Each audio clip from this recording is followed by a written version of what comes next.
Welcome to 49ers in 5, your daily update on everything happening with the team that you need to know. I'm Rob Stats Guerrera. Today is Wednesday, January 24th, 2024. Here's what's happening with your San Francisco 49ers. No injury report to start with today because the team was off yesterday. And with only 2 games left in the conference championship round of the playoffs, networks had a lot of time to fill. One of the ways they chose to fill it yesterday was by bringing back the endless debate about Brock Purdy. And it seemed like almost every national show was hating on the guy, to be honest with you.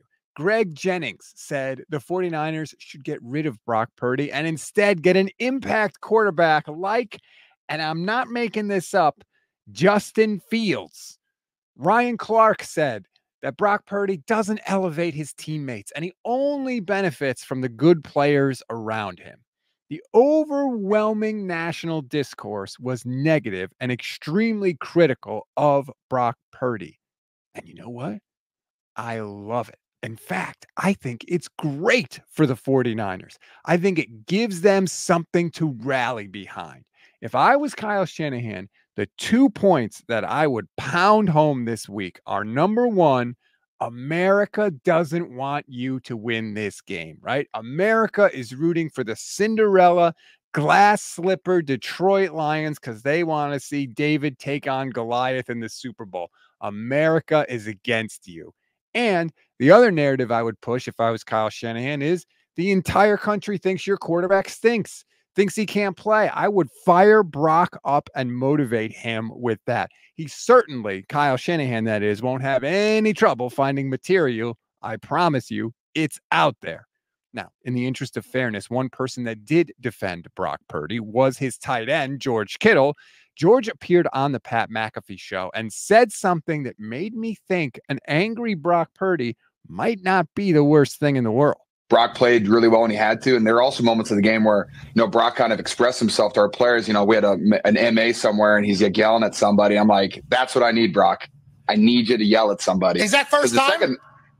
Not first time, but whenever he gets something happens like that where he gets to express himself, there's a switch that flips. And the second after that, he was cooking. And so I was like, I'm not worried at all. Brock's on it. I'm good. I don't know for sure, but I believe the MA, the missed assignment George Kittle was talking about there, was Ray McLoud on 3rd and 10 on the 49ers' second to last drive. Fox zoomed in and showed a replay of Purdy, and it looked like he was screaming at him saying, "What are you doing?"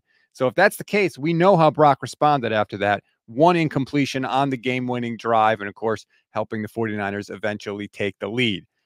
Can't help but wonder if angry Brock might not be our best bet on Sunday.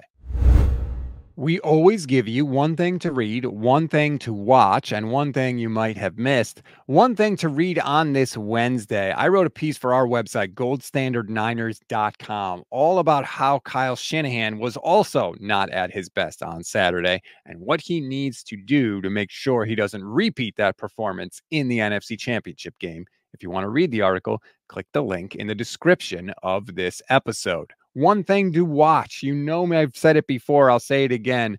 The QB school is one of the best places to go to learn about your quarterback or any quarterback around the league. JT O'Sullivan breaks it down like nobody else can. His Brock Purdy breakdown is fantastic this week. It's over an hour long. So that's how detailed he gets. It is just one of the best things I have seen all week so far. And it's not all good stuff either, so don't think I'm a total homer. Oh, by the way, JT O'Sullivan will join us on Friday on the Gold Standard Podcast Network, so you are not going to want to miss that one. That's why you need to like and subscribe to the channel so you don't miss this good stuff we got for you. One thing you might have missed, more 49ers coaches are interviewing for jobs around the league.